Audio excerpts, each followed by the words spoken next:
Brake noise is one of the most controversial topics in brake repair. Where the noise is coming from and determining the right way to fix something may be complicated.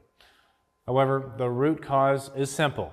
All that squeaking, chirping, and groaning originates at the contact point between the pad and rotor. Let's talk about why understanding brake noise is key to preventing brake-related comebacks.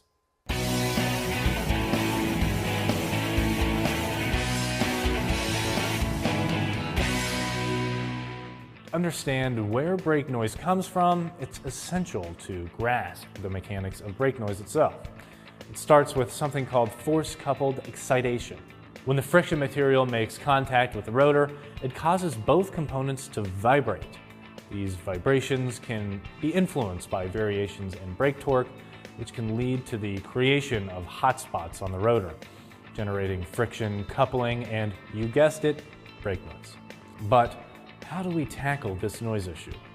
The key lies in controlling vibrations at the pad and rotor interface.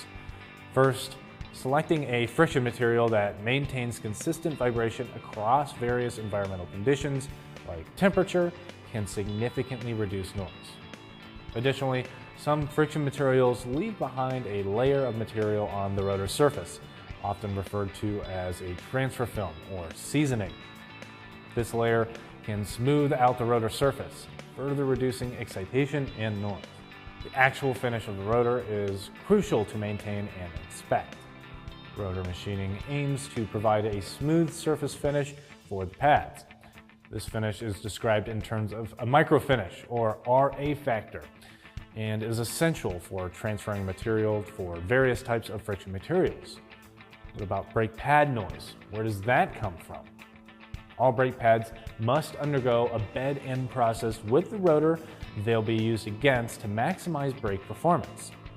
A bed-in process's primary goal is to establish a proper mating surface and optimal frictional contact between the brake pads and the brake rotors, building up heat in both the rotors and the pad compound. The bed-in procedure is not about curing the pad, but ensuring that there's a smooth, even transfer film on the rotor.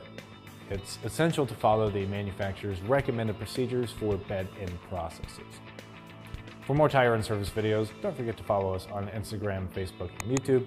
I'm Christian Hinton, coming to you from the Tire Review Continental Tire Garage Studio at Babcock's Media. See you next time.